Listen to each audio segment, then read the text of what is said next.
بسم الله الرحمن الرحيم.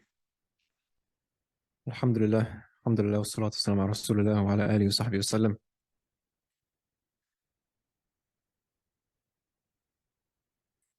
So last week we talked about Rasulullah sallallahu alaihi wasallam and his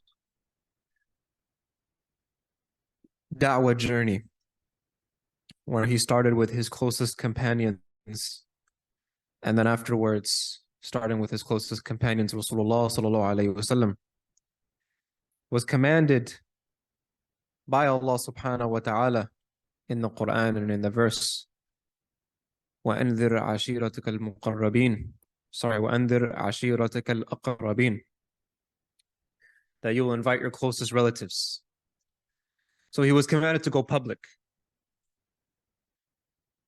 In the verses فأصدع بما تؤمر وأعرض عن المشركين إن كفيناك المستهزئين الذين يجعلون مع الله إلها آخر فسوف يعلمون, that you will be public about what you were given and you will go to everyone, not be apologetic, you will be proud, you will be confident, and you'll talk about Islam to them. So Nabi sallallahu alayhi wasallam, he stood on Mount Safa, and just like he was able to see on the other side of the mountain and warn us if there's anything that is coming to attack the city on the other side of the mountain, he is able to as well see what lies on the other side of the grave, and he can warn us about the akhirah and what is waiting for us after we pass away.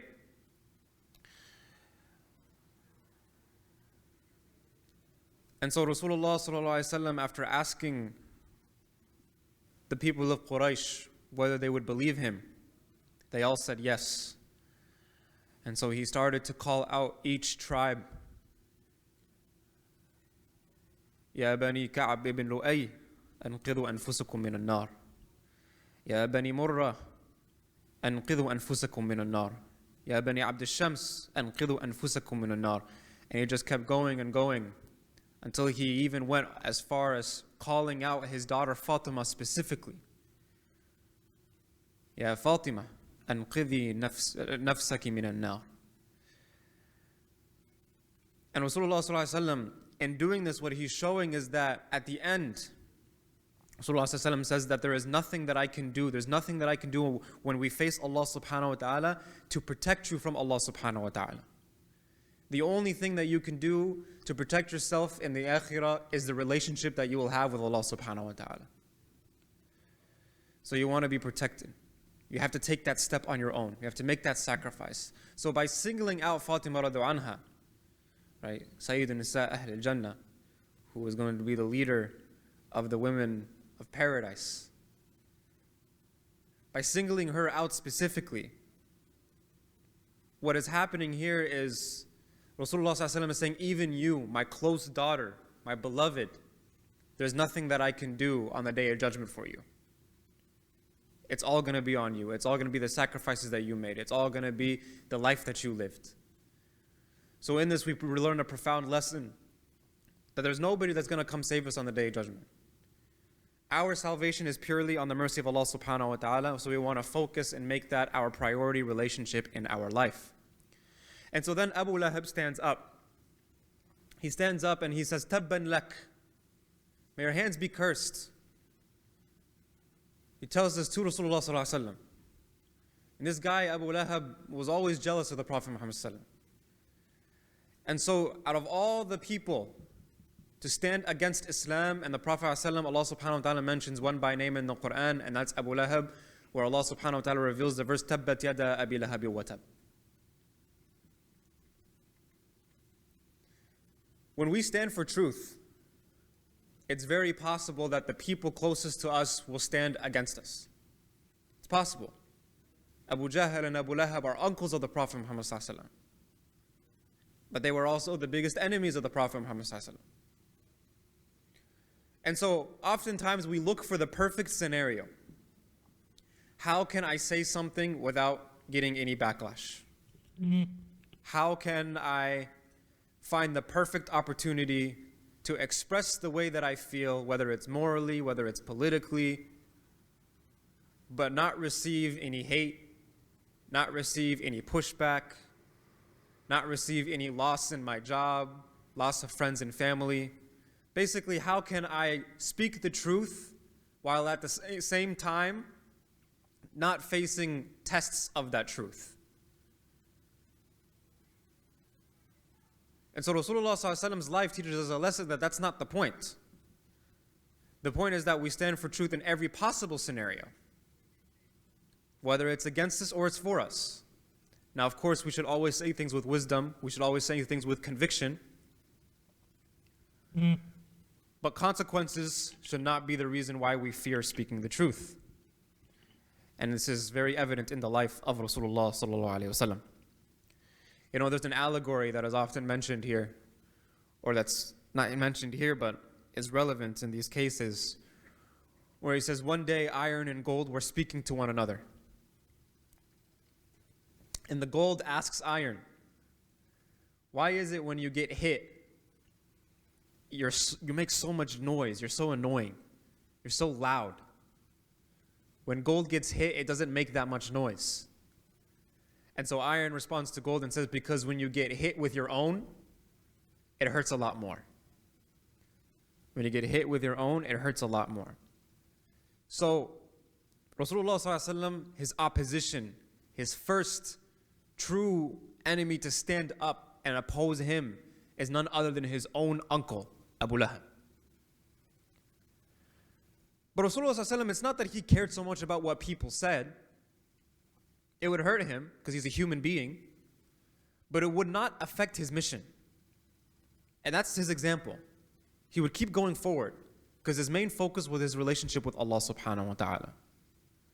So Surah Al-Lahab, or Surah Al-Masad, or Surah Tabbat, many different names for the surah, is a Meccan surah. It's revealed at this time, when Abu Lahab says, Tabban lak to the Prophet, may you be cursed, may you be destroyed. Now obviously, in the Quran, there are something called Makki surahs and Madani surahs. I feel like it's kind of self-explanatory, which one is which, right? Makki surahs are surahs that are revealed in where? During the time of Mecca, or the majority of it was revealed in Mecca. And Madani surahs is exactly the same. Surahs or surahs that were revealed in Medina, or the majority of it was revealed in Medina. So this surah specifically, it discusses Rasulullah sallallahu alaihi wasallam's uncle Abu Lahab and his wife. And it foretells their destruction. So they were both the enemy of Allah and His Messenger sallallahu alaihi wasallam. And they had extreme hatred towards Rasulullah sallallahu alaihi wasallam. Abu Lahab himself would actually leave his work. When the da'wah started, he preferred to stop the da'wah over his own success. That's the definition of a hater. That's literally the definition of a hater. That you worry more about somebody's failure than your own success. So Allah subhanahu wa ta'ala, to prevent people from believing in Him, Allah subhanahu wa ta'ala reveals this surah. And so the surah condemns him to the hellfire in the hereafter. And it states that he will enter it and be there eternally. And that his wife will also accompany him. And her punishment is also singled out in the surah, which is having a rope of palm fiber that is fastened tightly around her neck, and that she will be dragged to the fire of hell. Right? So this is an example for us. An example that her destruction, to make her an example for others.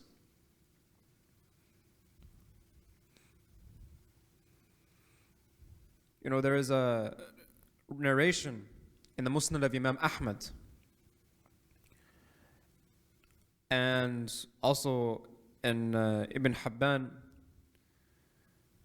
with a Sahih chain, where a companion saw Rasulullah sallallahu alaihi wasallam in the shops. Bisuqi dhil majaz. So there's a shop, this kind of like shop area called dhil majaz.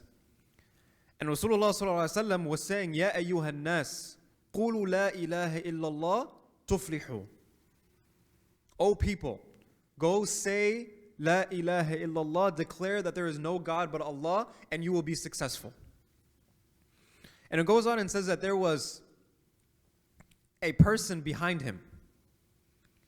A person behind Rasulullah sallallahu alaihi wasallam, and he would say, "Innahu sabi', innahu sabi'un, kadhibun." And so a sabi'un is someone that the Quraysh would label as people that left their deen and joined Islam. So it's a derogatory term that they would use for people that left their deen and accepted Islam. This guy is a liar. So this man that is watching this happen, that Rasulullah sallallahu alaihi wasallam is going to all these people and saying, "Ayyuhan nas, qulu la ilaha illallah, tuflihu." And this person says, "Don't listen to this guy. He is a liar. He's a bad person," and throwing derogatory terms about him. So this guy asks the people around and says, "Man hadha?" And they said, "This is Muhammad ibn Abdullah, wa huwa yadhkuru an-nubuwah." That this is Muhammad ibn Abdullah, and he claims prophethood. He says that he is a prophet.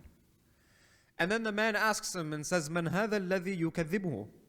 Who is this person that is calling him a liar, who rejects him? And he says that this is actually his uncle, Abu Lahab. It is his own uncle, Abu Lahab.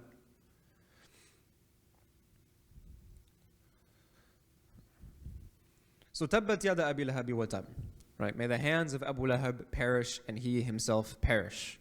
Right? Meaning what? Meaning may his life's work of that evil man, because he left his life's work in order to stop Rasulullah sallallahu alaihi wasallam spreading his da'wah, may it all be lost. May it all be ruined, and may he be ruined too. That's what this verse means. And indeed, that's what happened. He was thrown into loss. He was completely destroyed. So the first portion of this verse is a dua. It's a dua. Tabbat yada Abi Lahabi wa tab. May the hands of Abu Lahab perish. And then the second part, wa tab, and he himself perish, right, is a declaration of fact. So the Mufassirun, they say that the verb tabbat is derived from the root word of tab, which means a loss which brings about irreversible destruction.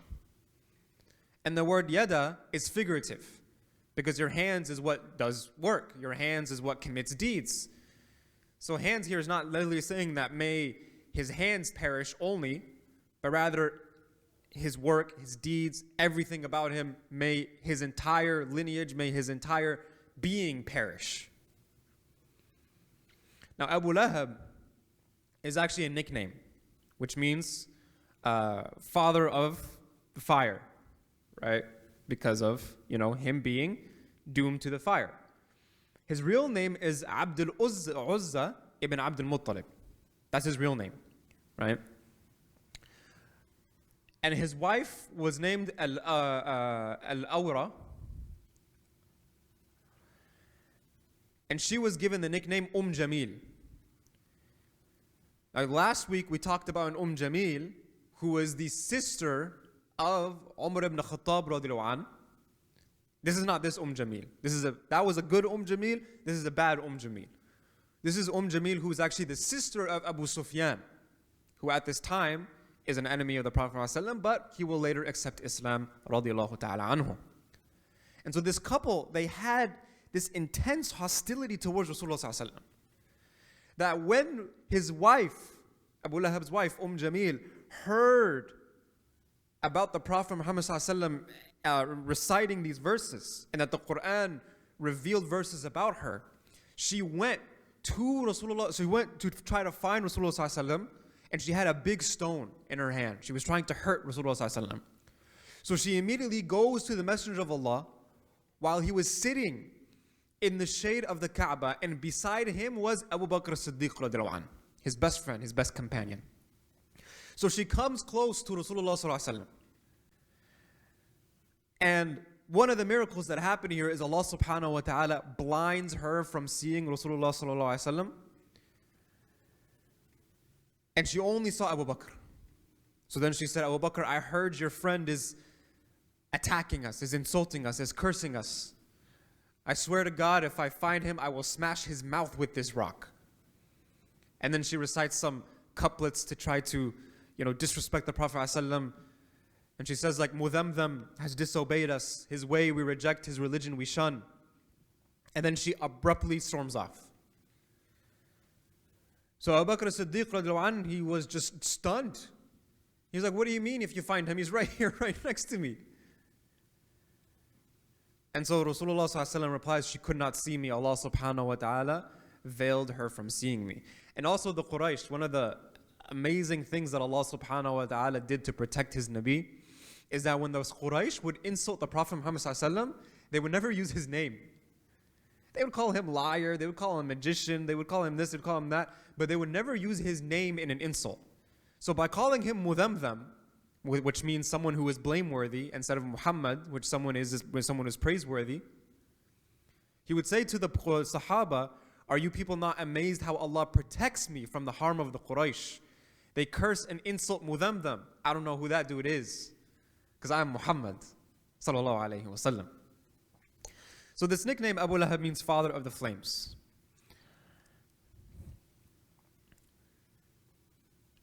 مَا أَغْنَى عَنْهُ مَالُهُ وَمَا كَسَبَ. Neither his wealth nor his worldly gains will ever benefit him. Which means the wealth that he has accumulated throughout his lifetime, none of it can be used to ransom him on the day where there's no way out. Right? His status cannot be used, his connections cannot be used, none of this can be used.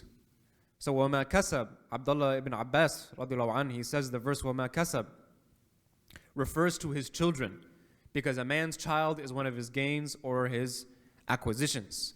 And so it's narrated that Rasulullah sallallahu alayhi wasallam, when he called his people to Iman, Abu Lahab flipped out and he said that even if what my nephew says is true, I will ransom my way out of the punishment with my wealth and my children. Which is why Allah subhanahu wa ta'ala specifically mentioned these things. Then Allah subhanahu wa ta'ala revealed the surah, and you can find that in Tafsir Ibn Kathir, a more detailed explanation of that. Now Abu Lahab himself, he had 3 children. Utbah, Mutayyib, and Utaybah. The first 2, Utbah and Mutayyib, will end up embracing Islam at the conquest of Mecca. And they participated in the battles of Hunayn and Ta'if as well. As for Utaybah, he did not become Muslim. His story did not end very great. Utaybah, at this time, was actually married to Kulthum, which is the daughter of Rasulullah sallallahu alaihi wasallam. And her sister Ruqayya, also one of the daughters of Rasulullah sallallahu alaihi wasallam, was married to his brother Utbah, who's not Muslim at this time, but will later become Muslim. When this surah was revealed, Abu Lahab said to his 2 sons, both myself and you two will be humiliated as long as you do not divorce the 2 daughters of Muhammad. So that's what they did. They divorced the Prophet Muhammad's daughters, but they didn't do it in a gentle fashion. They did it in an evil and very hurtful way. So when Utaybah, one day he was set to leave with his father on a journey to Sham, he said amongst his inner circle, I'm going to the Muhammad and I will devastate him with this news. So he went to him and he said, Muhammad, I disbelieve in وَالنَّجْمِ إِذَا هَوَى, the star when it fades away. ثُمَّ دَنَا فَتَدَلَّى, and the approached one coming down, which are 2 verses in Surah Al-Najm that are talking about Rasulullah sallallahu alaihi wasallam. Then he spit in front of the noble Prophet sallallahu alaihi wasallam, and he pronounced divorce from his daughter, Kulthum. So Rasulullah sallallahu alaihi wasallam was very angry at this, and so he made a supplication against Utaybah.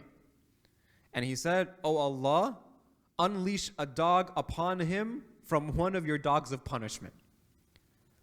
Utaybah, shortly thereafter, on a trip to Sham, in a city by the name of Al-Zarqa, which is in modern day, you'll find in, I believe, in Jordan, if I'm not mistaken, city in Jordan, was killed and eaten by a lion.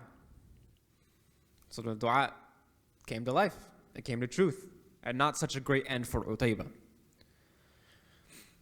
And Abu Lahab himself, he's, not spoiled, spoiler alert, but he's also going to die a very painful death as well after the Battle of Badr, where 7 nights after the Battle of Badr, he's afflicted with a very extreme disease and the disease refuses to heal, and it starts to eat away at his body, and it's very infectious, it's very contagious.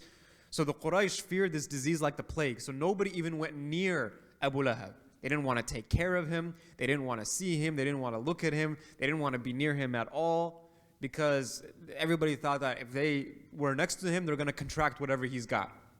Very horrible disease. So they avoided him like the plague, and they also avoided his corpse like a plague, because he dies from this disease. And so for 3 days straight, nobody dared to even go into his home and try to bury him. And his body started to stink and decompose so bad that the entire city of Mecca can smell it. So out of fear of being shunned by society or being blamed by the society, his sons finally dug a grave for him and pushed him into it. But the way they pushed him into it is they all had like big wooden sticks or poles, and they basically like shoved him to the grave and shoved him into the grave.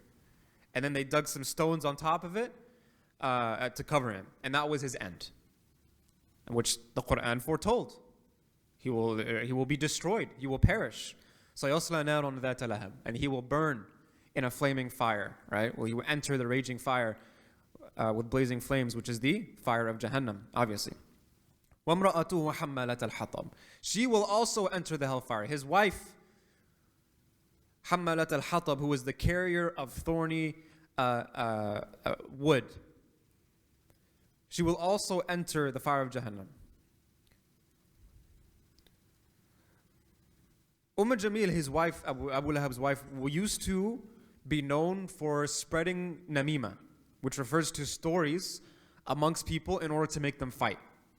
She was that person. She would go to, Shakil and be like, yo, Ubayd said this about you, and it was a complete fabrication. And then she would go to Ubayd and say, yo, Shakil said this about you, and it would be a complete fabrication, and then watch them fight and enjoy the show. That was the type of person that Jamil was. And she also used to carry bundles of prickly thorns and sharp objects, and she would put them in front of the Prophet ﷺ's house. She would put them in the path of the Prophet ﷺ. She would throw them at the Prophet Muhammad ﷺ to try to hurt him. Abdullah ibn Abbas says that she used to engage in namima and also used to make people fight. في جيدها حبل من مسد. So her end will be that around her neck will be a tightly wrapped palm fiber rope that will drag her into the hellfire. And Mujahid, rahimahullah, who was probably the most famous mufassir, scholar of tafsir during the time of the tabi'een, says that this palm fiber is going to be as strong as iron. And Sa'id ibn Musayyib, who was a faqih during the time of the tabi'een, says that she owned a very fine and expensive necklace that was made of rubies. And so she said that I swear by Allat and Al-Uzza, two idols in Mecca, that I will spend its worth to fight Muhammad sallallahu alaihi wasallam. So Allah compensated her for that by exchanging her expensive jewelry for a worthless palm fiber as her necklace that's going to drag her into the fire of hell. Now from this surah, the scholars highlight that the great value that Islam places upon the words that we utter and their consequences is huge. So Abu Lahab, these two words, tabban lak, may you be ruined, that he said to Rasulullah sallallahu alaihi wasallam, was his complete demise. So Allah subhanahu wa ta'ala said the same words against him, right? Tabbat yada. And it brought about his destruction. Now contrast that with someone like Abu Bakr as-Siddiq radiallahu anhu, whose words carried heavy weight because of his title as Siddiq. That on the night of Isra wal Mi'raj, when Rasulullah sallallahu alaihi wasallam took that miraculous journey physically from Mecca to Al-Aqsa, may Allah subhanahu wa ta'ala protect it and free it, and then all the way up to the heavens and the earth and all the gates of heaven, and then talking to Allah subhanahu wa ta'ala directly, and then all the way back The next day, the Quraysh denied his journey. And Abu Jahl even went to Abu Bakr Siddiq and said, do you hear what your friend says? And then Abu Bakr Siddiq said, what did he say? And then he says, he claiming that he went to this city and then he went to the heavens and then he went to see Allah and spoke to Allah and this and that and all this. And so Abu Bakr Siddiq said, he said that? And so Abu Jahl said, yes, he said that. And what did he say? He says, إن قالها فقد صدق. That's simple. If Rasulullah sallallahu alaihi wasallam said it, then it's true. So Abu Jahl was stunned. He was like, you're going to believe that? He's like, man, I believe something crazier. I believe something even crazier than that. I believe that that same Allah reveals wahi to him. Reveals verses of the Quran to him. Why wouldn't I believe that? So that is why Abu Bakr Siddiq received the name Siddiq. That those few words, إن قالها فقد صدق, made him who he is today, a Siddiq, right? The truthful one, the one who speaks the truth. MashaAllah. You know, there's a narration where Rasulullah ﷺ says, من كان يؤمن بالله واليوم الآخر فليقل خير أو ليصمت. That whoever believes in Allah subhanahu wa ta'ala in the last day, you either say good or you remain silent. So in summer, we must only choose good words or to be silent. Another significance of this surah as well is it's actually one of the miracles of the Quran. The entire Quran is a miracle. But in essence, the miracle here is the fact that Rasulullah sallallahu alaihi wasallam sealed the fate of Abu Lahab in the very early days of Islam. There's a lot of people that did nasty things to the Prophet Muhammad sallallahu alaihi wasallam. None of them are mentioned in the Quran. There's a lot of people that did very terrible things to the Prophet and his companions, and later on will come to accept Islam. So just because somebody did something terrible to the Prophet ﷺ or said something terrible to the Prophet ﷺ doesn't automatically doom them to the hellfire. But Allah subhanahu wa ta'ala sealed his fate very early on. Because there was no doubt, it was already written. Allah subhanahu wa ta'ala already knows that's going to happen. Right? That had Abu Lahab accepted Islam at some point in the future, that would have basically rendered the Quran completely false. Wa'udhu billah. But Allah subhanahu wa ta'ala is perfect. And his book is perfect. So that in the early days of Islam, Abu Lahab didn't even stand a chance at all. It was completely written for him from the start.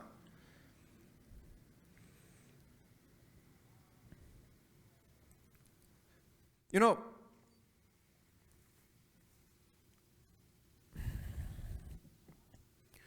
whenever we study tafsir, one thing that's important to always keep in mind, you know, this is what we did when we were studying as well, and what our teachers would always do with us.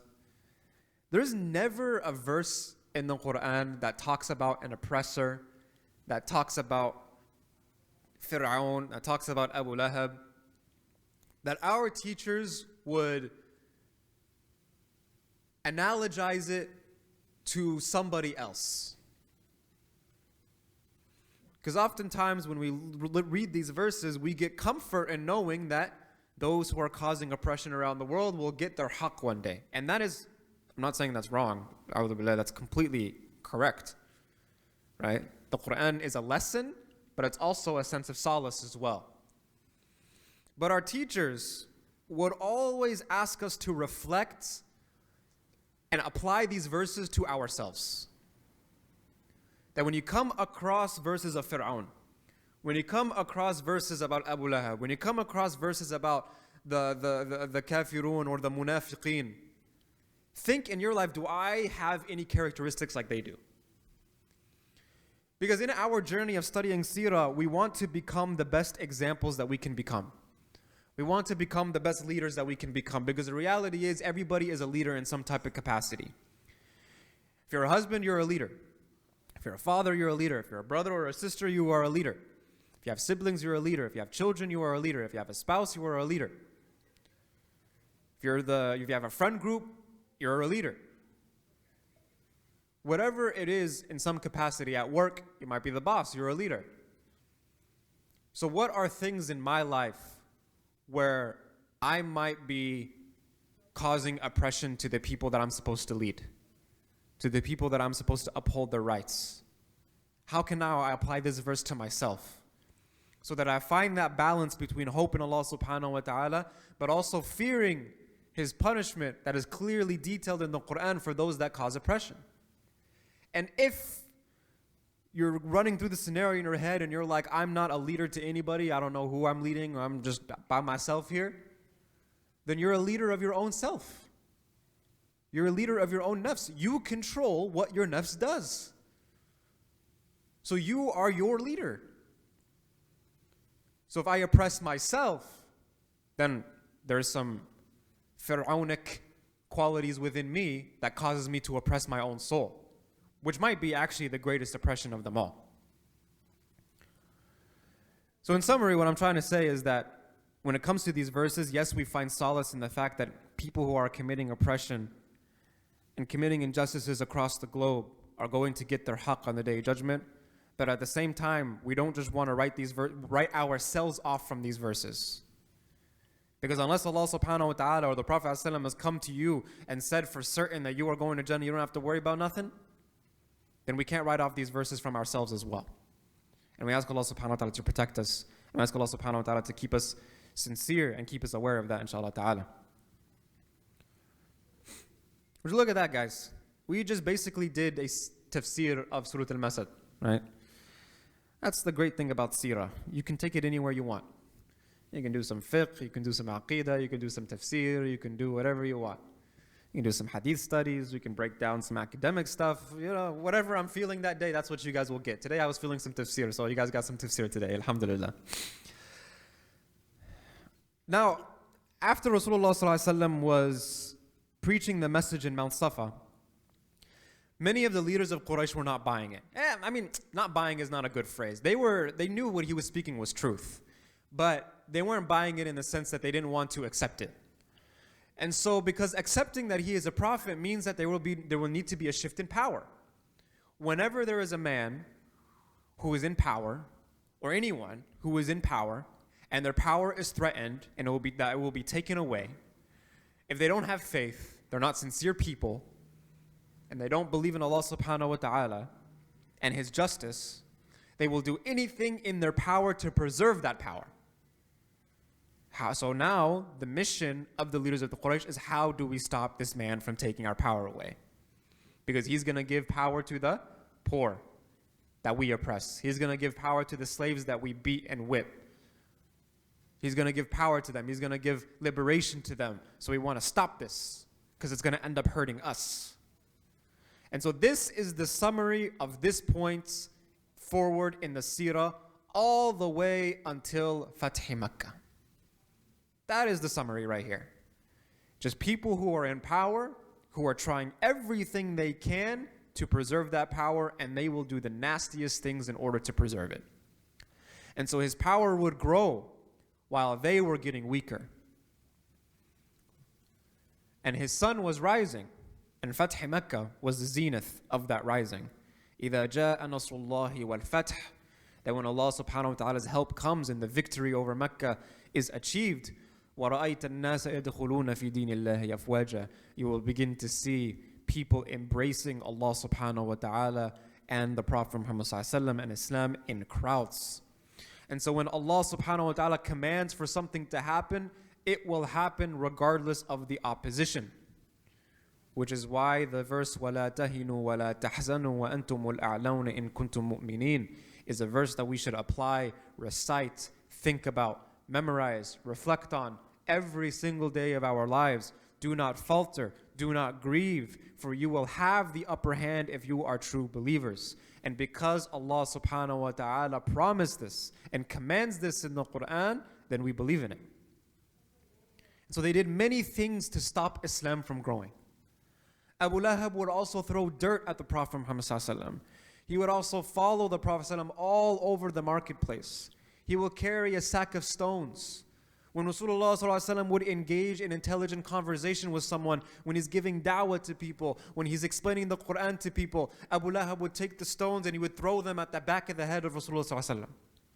Abu Lahab would scream, he would interrupt people's conversations. Don't listen to him, don't listen to him. I know he's my nephew, but I know him better than you do. He's crazy, he's a liar, he's a magician. Don't listen to him. Abu Lahab would just go crazy. Well, he's just throwing a temper tantrum. He's throwing a temper tantrum. And so people are looking around him, and honestly, Abu Lahab at this point, most of the people of the Quraysh, even the leaders, have lost all respect for him.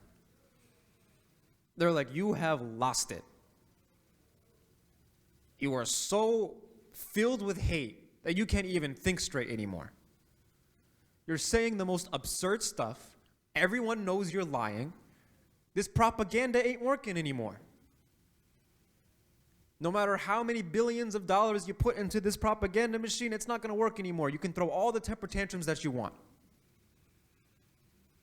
No one believes you anymore. You've gone nuts. You've gone crazy. You've broken all trust. I don't need to say it. Y'all understand, right?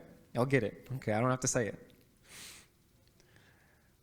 So Abu Lahab, he would scream, he would interrupt, he would follow the Prophet ﷺ. He just became a circus act. And so this would disrupt both public and private gatherings where Rasulullah ﷺ would be giving da'wah. So then they even tried to attempt to influence the uncle of the Prophet Muhammad ﷺ, Abu Talib. Because Rasulullah ﷺ was so close to Abu Talib since birth. The father of the Prophet Muhammad ﷺ, Abdullah, was extremely close to his older brother Abu Talib. So that's why Abu Talib had a lot of love for the only child of his brother who passed away very young. And so when both the Prophet ﷺ's mother and father and grandfather had all passed away, Abu Talib raises Rasulullah ﷺ from the age of 8. Abu Talib also took over his father Abdul Muttalib's custodianship duties of the haram. So even though Abu Talib didn't understand the message that the Prophet Muhammad ﷺ was preaching, he threw his whole weight and support behind his nephew.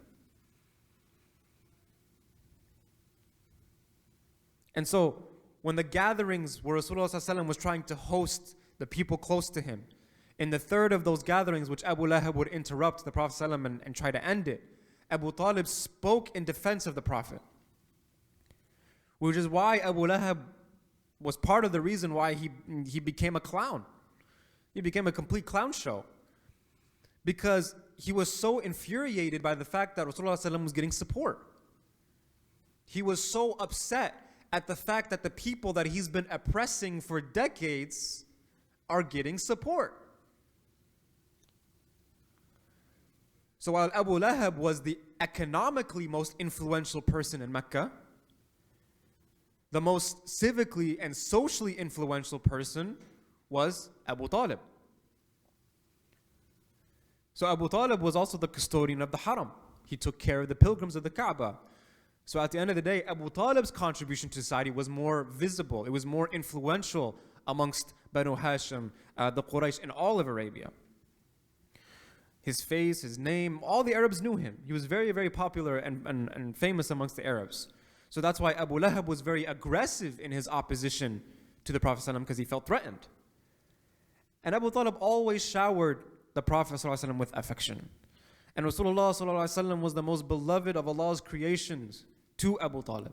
He would always do right by his nephew. He would always defend him. Abu Talib was loyal to Rasulullah ﷺ.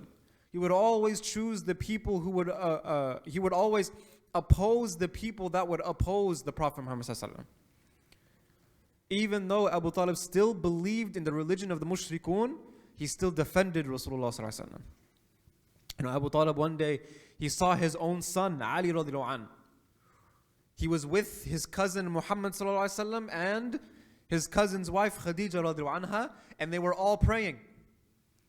And so Ali radiallahu anh noticed his father, noticing him praying. And he got nervous because he didn't know if his father would approve. But knowing that his nephew Muhammad ﷺ was a good man, Abu Talib told Ali radiallahu anh, my son, Muhammad is a good man. He's honest. I raised him like my own. I trust him to raise you. Follow him. Be like him. I may not understand your new religion, but I understand and know of his honesty. This is a man of great integrity, so follow him. So Abu Talib, he supported the Islam of his son Ali radiallahu anh. And the Prophet ﷺ never took the support of Abu Talib for granted. The Prophet ﷺ appreciated it. He expressed to Abu Talib that he never intended to be a burden to his uncle. Aqil ibn Abi Talib, who will later accept Islam, who's the brother of Ali radiallahu anh, another son of Abu Talib, he narrated that the Quraysh came to Abu Talib. And they had like a bunch of the big leaders of Quraysh come to the Prophet Muhammad, come to Abu Talib. And, amongst them were Abu Lahab, Abu Jahl, Abu Sufyan, Utbah. There's so many of them that came. And they basically started threatening Abu Talib. Say that your nephew, you got to get him in check, or we're not gonna respect your jiwar anymore. We're not gonna respect the protection that you've given your nephew anymore. We're gonna boycott you. We're gonna exile you. We're gonna do this. He's become a nuisance to us. He's at the marketplace. He's at the haram. He's causing a lot of trouble. Tell him to stop. وإذا قيل لهم لا تفسدوا في الأرض قالوا إنما نحن مصلحون. ألا إنهم هم المفسدون ولكن لا يشعرون. That when it said to them, you guys are the ones who are spreading corruption, stop spreading corruption, they say, wait, no. We are the ones that are peacemakers. We are the ones who are not spreading corruption. It's not us, it's them. It's those people over there who are spreading corruption. But they are the ones who are spreading corruption, although they do not perceive it. So Abu Talib, he says, Ya Aqil, go get your cousin Muhammad. So Aqil ibn Abi Talib, he goes to Muhammad sallallahu alaihi wasallam and he brings him to Abu Talib. And it was the hottest part of the day when Rasulullah sallallahu alaihi wasallam arrived at Abu Talib's home. And Abu Talib told Rasulullah sallallahu alaihi wasallam, these cousins of yours, you're causing them a lot of harm and difficulty. Have some mercy on me. Have some mercy on our family. They're threatening us. Please stop troubling them. And he said it sincerely. He said it kindly. But Rasulullah sallallahu alaihi wasallam, he looked up at the sky in that moment. And he says, do you see this sun? I am not capable of going to the sun and bringing you back a flame from the sun. That is something that I'm not capable of doing. Right? Meaning what? What Rasulullah sallallahu alaihi wasallam is saying here is, I'm no more capable of stopping my preaching to you than I am capable of going to the sun and bringing a flame back to you. I can't stop. Another narration says that when Quraysh brought their complaints to Abu Talib, Rasulullah sallallahu alaihi wasallam was talking to Abu Talib, and he is telling him to stop the troublemaking. And Rasulullah sallallahu alaihi wasallam, he says, Ya ammi, wallahi law wada'u ash-shamsa fi yamini, that my uncle, my dear beloved uncle, if the sun was put in my right hand, وَالْقَمَرَ فِي يَسَارِي عَلَىٰ أَنْ أَتْرُكَ هَذَا الْأَمْرِ حَتَّى يُظْهِرُهُ اللَّهُ,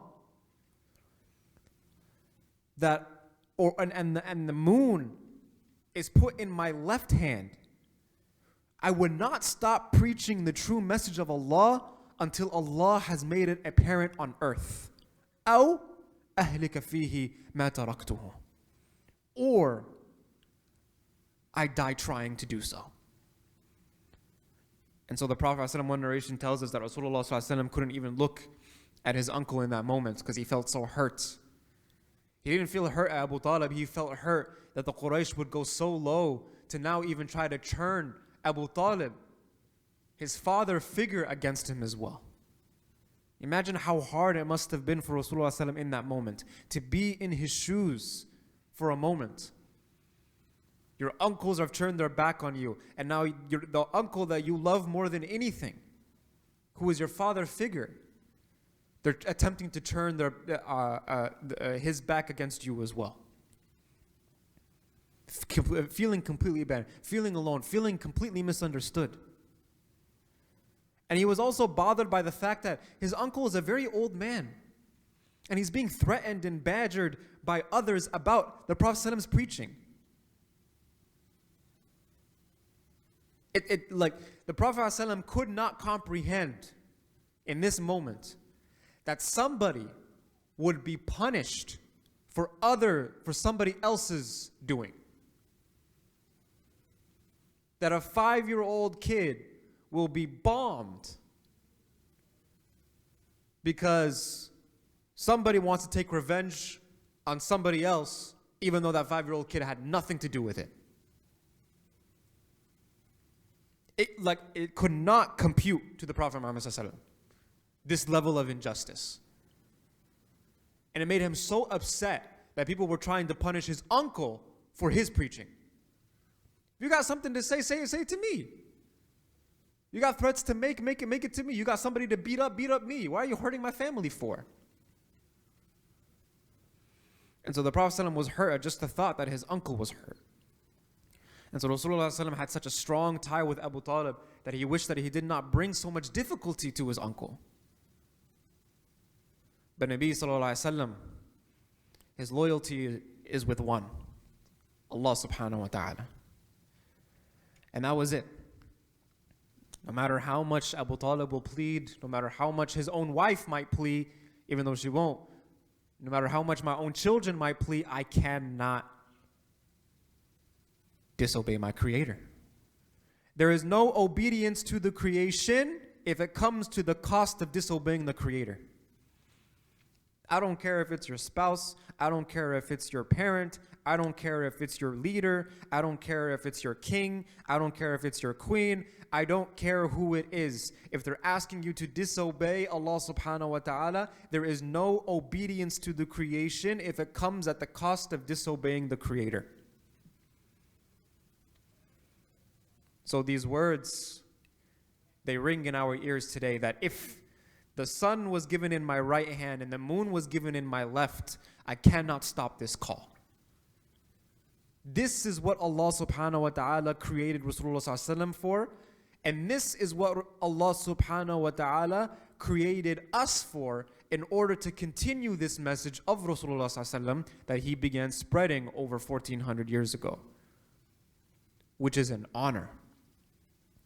It's a privilege to be in this position where Allah subhanahu wa ta'ala has chosen you to carry the torch of Rasulullah sallallahu alaihi wasallam. You are a slave of Allah subhanahu wa ta'ala, which is the greatest title you can achieve on this earth. The Prophet Muhammad sallallahu alaihi wasallam, his greatest achievement after preserving and preaching and spreading the Quran to the people, to the point where it's preserved today and it's perfect the way it is today. The same Quran that they were reciting during the time of the Prophet ﷺ is the same Quran that we have today, which is a miracle. And we have that miracle here with us. We can see it, we can read it, we can hear it, we can feel it. Physically, emotionally, morally, intellectually. But the greatest achievement of the Prophet ﷺ after the revelation of the Quran is the fact that he was an abd of Allah subhanahu wa ta'ala. Which is why Allah subhanahu wa ta'ala reveals سبحان الذي أسرى بعبده ليلا من المسجد الحرام إلى المسجد الأقصى الذي باركنا حوله. That the greatest journey of the Prophet ﷺ was the Isra wal Mi'raj. It's probably the most epic moment in the Seerah, because that's when Rasulullah ﷺ talks to Allah subhanahu wa ta'ala directly.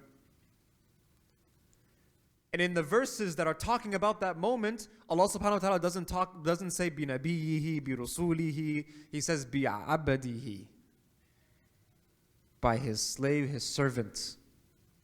So the greatest title that we can ever achieve on this earth, the greatest success that we can ever achieve on this earth is being a servant to Allah subhanahu wa ta'ala, a worshipper of Allah subhanahu wa ta'ala, a slave of Allah subhanahu wa ta'ala. And that's also because it's the greatest characteristic of the Prophet Muhammad sallallahu alaihi wasallam. And that's the characteristic we've all inherited.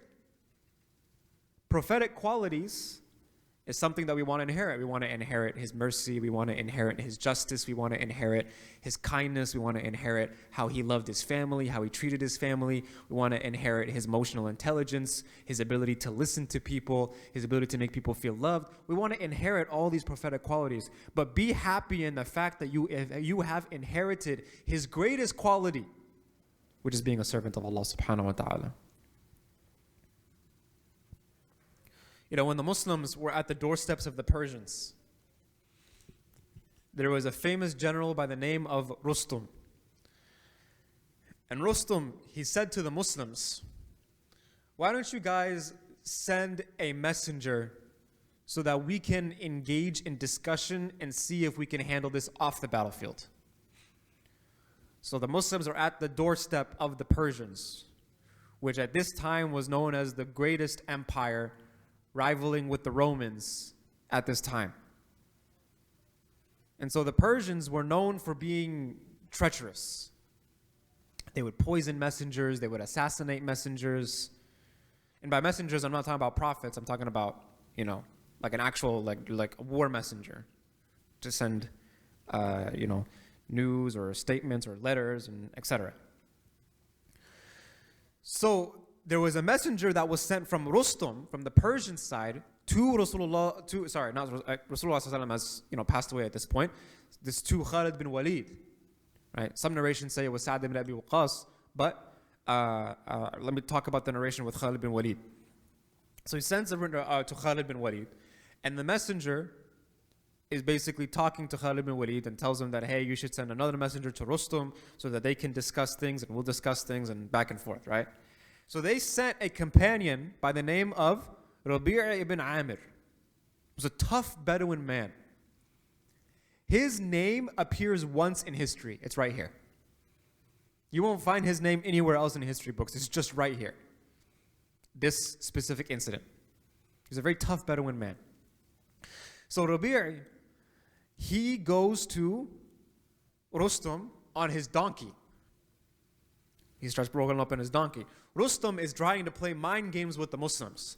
So he says, when the messenger comes, we're going to lay out a red carpet. We're going to put all the soldiers dressed head to toe in the best golden, diamond, platinum armor that we can find so that we can flex our wealth. We'll enter him into the castle, and this messenger is going to come back to the Muslims and say, we don't want to mess with these people. They got everything. They got the whole world in their hands. They can destroy us. So Rustum was trying to play mind games with these companions. So this individual, Rabi' ibn Amir, he rolls up to the gates, and the red carpet is laid out for him. Because he's a miskeen Bedouin man who doesn't really has nothing, there's no love for the dunya at all. Don't worry, I noticed right away that we disconnected, so we didn't cover much. So where were we? Yes, Rabi' ibn Amir, he rolls up to the palaces of Rustum in Persia, and the red carpet is laid out. He's a Bedouin man, he has no really love for the dunya. He doesn't know what that means. So he just walks on it with his donkey. And so the Persians are stunned. They're like, nah, man, you're supposed to get off your donkey and walk on it. We're trying to honor you. Forget about all that. He just walks through with his donkey, goes all the way, rolls up to the palace of Rustum. He ties his donkey, and he goes into the palace. And what's waiting for him? He has this nice chair, huge throne, with a very fancy cushion, and Rustum is telling him, come sit. And so Rabi' ibn Amir, he takes his spear that he has in his hand, he stabs the cushion so that the spear comes through from the other side, and then he sits on the ground and he leans on the spear and he says, what do you want? And so Rustum is stunned. He's like, he has no care for worldly pleasures at all. And so Rustum asks, who are you? And Rabi' gives a legendary, not really a speech, but he says a legendary phrase. He says, now, yes, good question. Brother asked a very good question, right? Ibta'athna Allah. Allah subhanahu wa ta'ala sent us. لنخرج العباد من عبادة العباد إلى عبادة رب العباد. Allah. Look here what he says. He says, this is such a bar, honestly, it's so fire. But he says, we came, Allah subhanahu wa ta'ala sent us so that we can bring people out of worshiping one another and back to worshiping Allah. It doesn't hit the same in English. Listen to it again in Arabic. لنخرج العباد من عبادة العباد إلى عبادة رب العباد. And then he says, ومن ضيق الدنيا إلى ساعة الآخرة. And we also came to free people from the limitation, the scarcity of this world to the vastness of the akhirah. ومن جور الأديان إلى عدل الإسلام. And we also came, Allah subhanahu wa ta'ala sent us to liberate people from oppression to the justice of Islam. So Allah subhanahu wa ta'ala gave us the opportunity to be where we are. Right? I'm not talking about war or conquering people here, but we're at the service to help people better their lives. Right? How can I give perspective to people? How can I show Islam is the best life to live? While I'm on this earth, every person that I am friends with, my family, my co-workers, my neighbors, I should be thinking to myself, how can I make their life better through Islam? How can I make their life better through Islam? And so the Prophet Muhammad ﷺ made it very clear to Abu Talib, I must fulfill my purpose. وَمَا خَلَقَتَ الْجِنَّ وَالْإِنسَ إِلَّا لِيَعْبُدُونَ. Mankind or jinn has not been created except to worship Allah subhanahu wa ta'ala. ثُمَّ اسْتَعْبَرَ رَسُولُ اللَّهِ صَلَّى اللَّهُ عَلَيْهِ وَسَلَّمَ فَبَكَى. The Messenger of Allah sallallahu alaihi wasallam, he felt sorrow, and then he wept. ثُمَّ قَامَ. And after that he stood up. فَلَمَّا وَلَا. He began to turn away. نَادَاهُ Abu Talib. His uncle, while he was walking away, the Prophet ﷺ was walking away, Abu Talib, he calls him back. And then he says to him, come, right? Ya ibn akhi, sit down. And so he approached Abu Talib. And he says, اذهب ya ibn akhi. فقل ما أحببت. When he saw the conviction of Rasulullah ﷺ, he told him, go, the son of my brother, and say whatever you want. Say whatever you wish. فَوَاللَّهِ لَا أُسَلِّمُكَ لِشَيْءٍ أَبَدًا. For Allah, by Allah, I will never surrender you for anything. When he saw the conviction of Rasulullah ﷺ, he said, I am with you. Don't worry, I will deal with the Quraysh. They will never touch you. And the Prophet Muhammad ﷺ was indeed a messenger.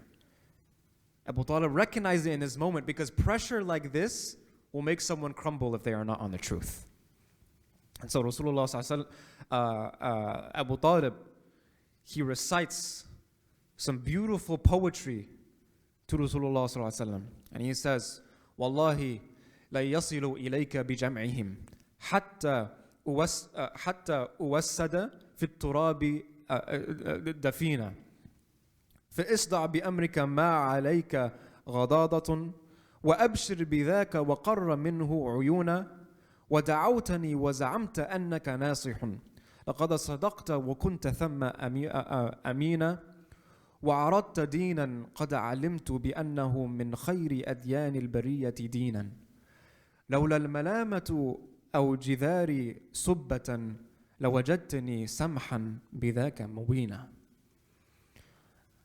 Abi Talib, he says, Wallahi, all of them, if they were to gather together, will not harm you unless I am laid to rest in my grave. You keep doing what you're doing. You keep believing in what you're doing. Be proud of what you do and know that you bring people happiness. I know you have called me to believe in what you say.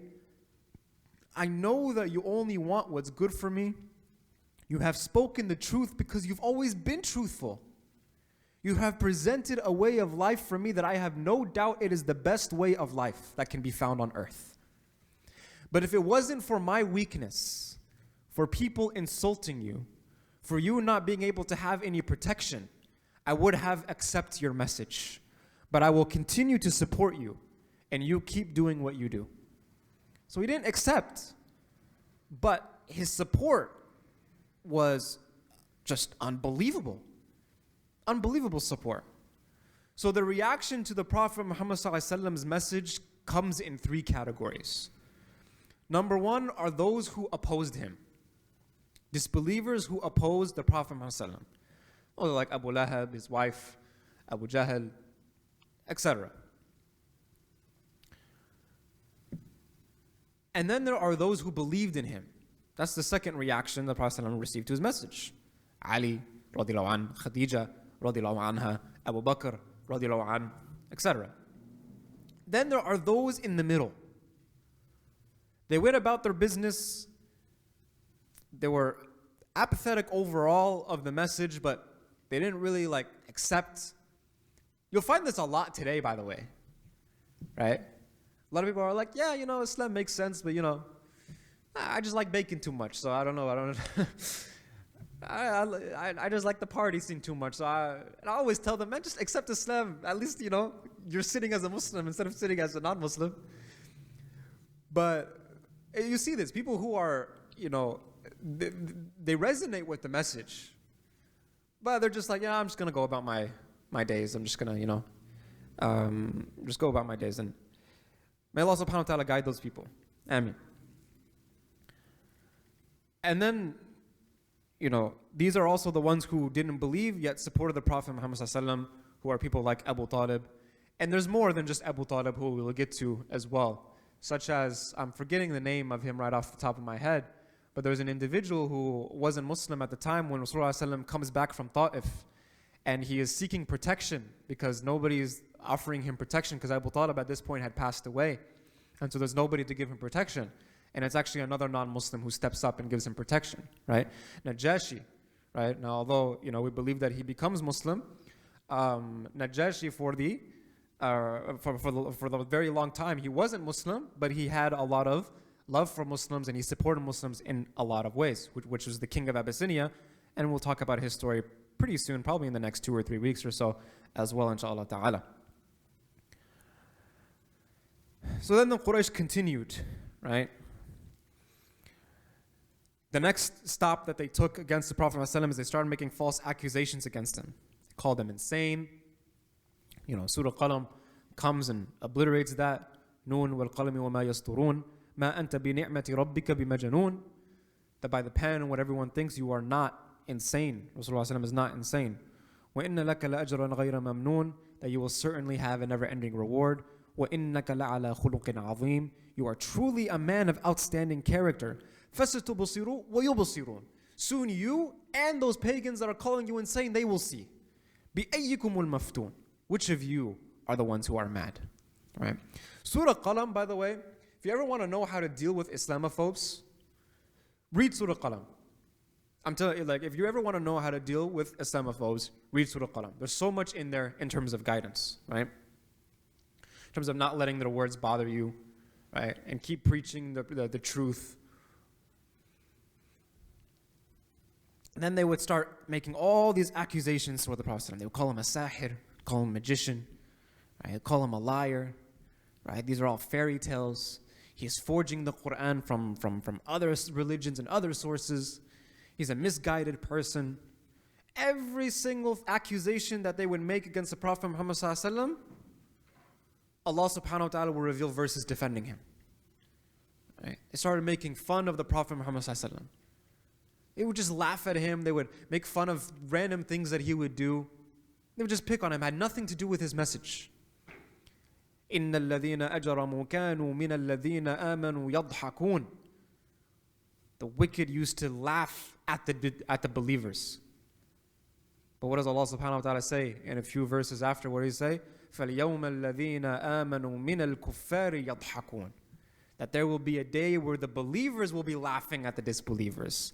عَلَى الْأَرَائِكِ يَنْظُرُونَ. As they sit on these canopied couches in Jannah, looking on at the punishment of the disbelievers. Okay. 5 more minutes, I promise. 5 more minutes and we'll be done.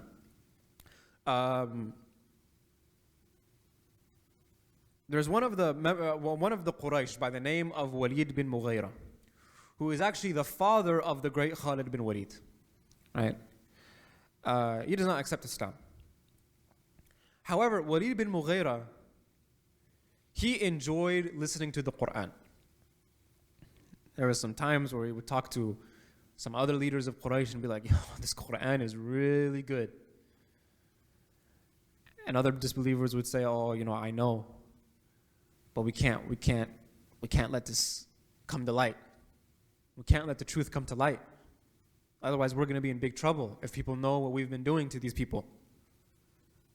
If people find out all the oppression that we have caused and how we're rejecting the truth, people are going to be very upset.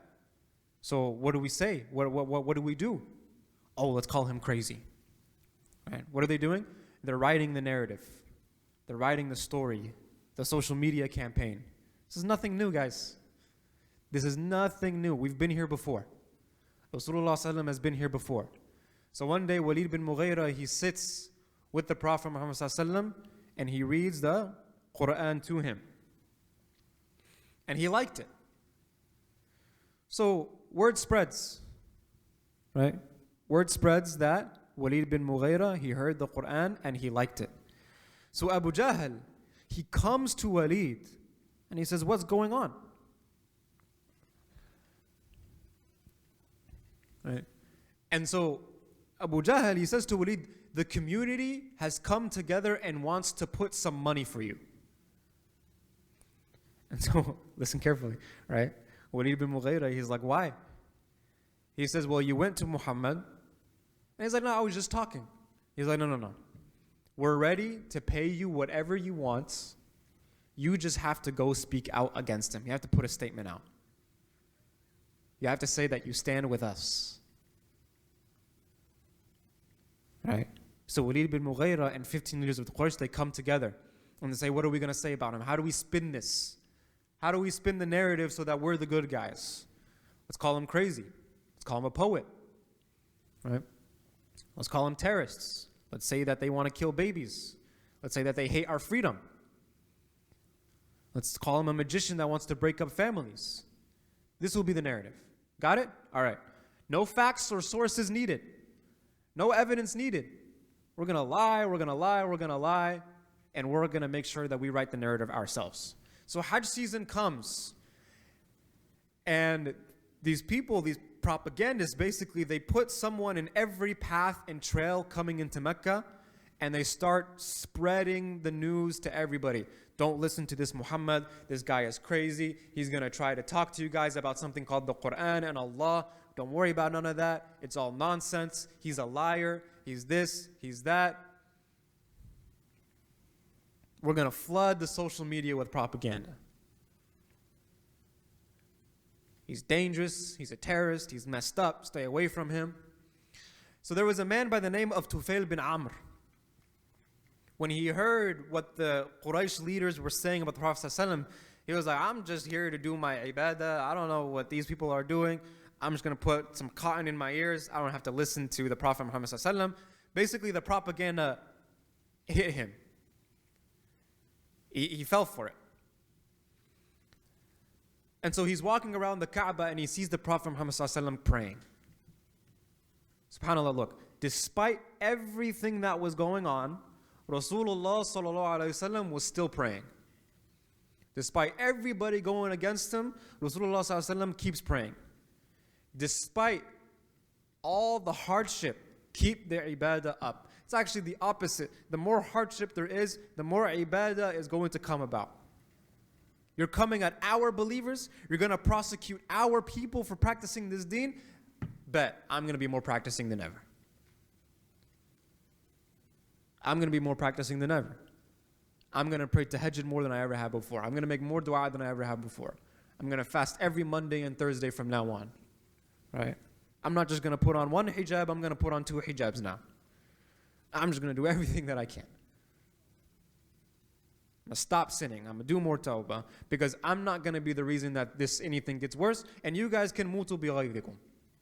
You guys can perish in your rage by people that keep worshipping Allah subhanahu wa ta'ala. So Tufail bin Amr, He fell for the propaganda. But here's what we don't realize, that we have no idea how many people that same propaganda actually leads them to Islam.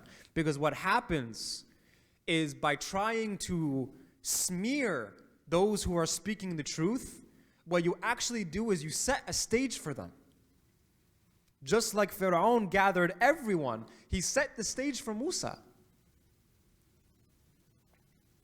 So now all the videos and photos that we're seeing from our brothers and sisters in Palestine and their plight, the stage is literally being set for them for the truth to come out. And it was the effort of the opposition, the oppressors, the Zionist oppressors, trying to shut it out, that brought everything to light. So Tufail bin Amr, seeing all this go down, was like, what is he saying that everybody is freaking out about? What does the Quran actually say that everybody keeps worrying about? Let me do my own research. Let me actually read it for myself, not just listen to what people are saying. I'm a smart man. Tufail bin Amr is a poet. He's like, I've heard poetry. I've conducted poetry. I'm very intelligent when it comes to poetry. It's not going to influence me.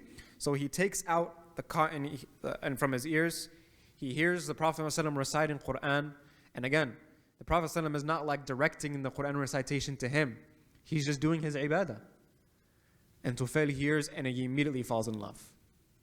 Falls in love. He even goes home, follows the Prophet ﷺ home. And he says, tell me what you have been reciting. What is this?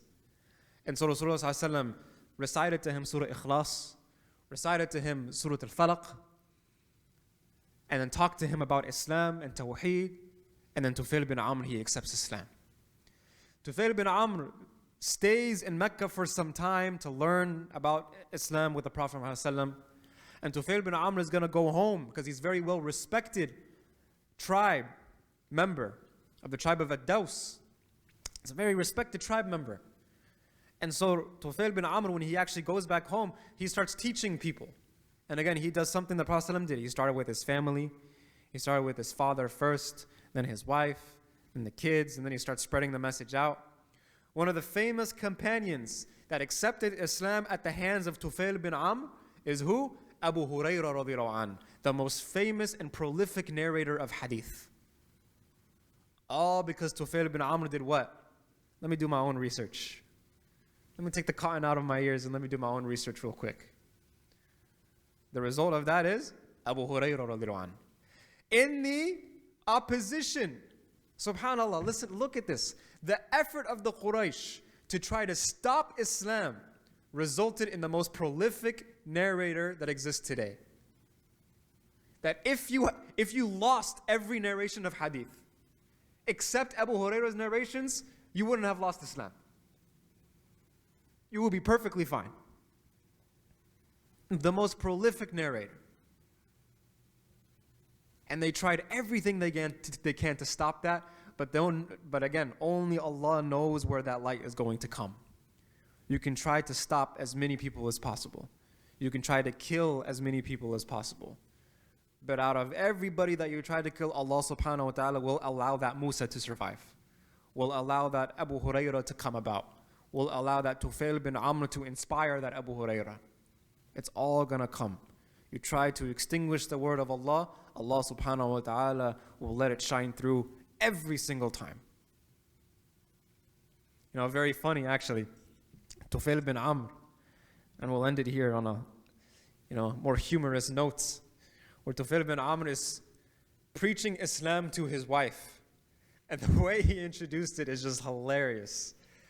He walks up to his wife, he goes home, and he tells her,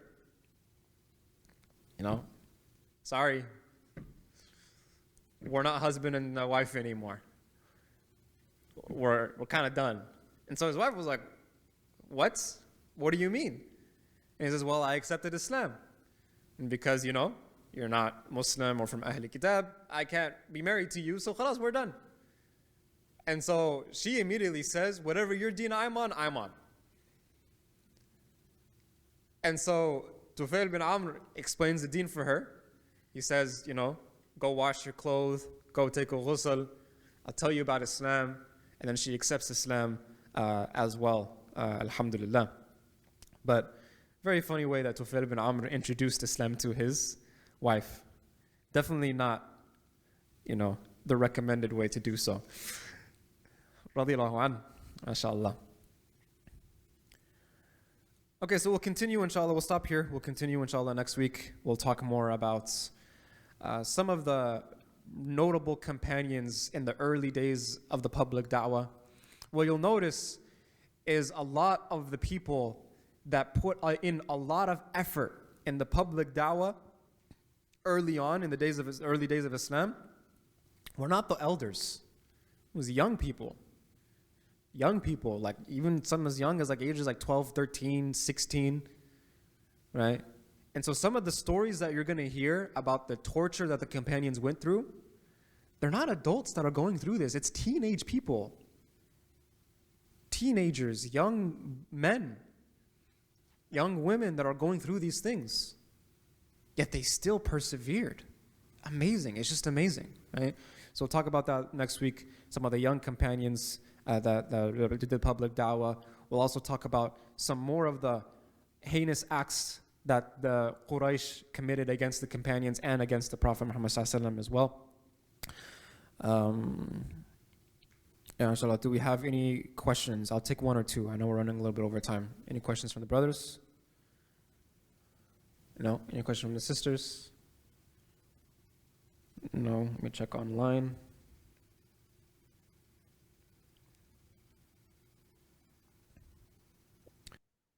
Okay, sorry folks.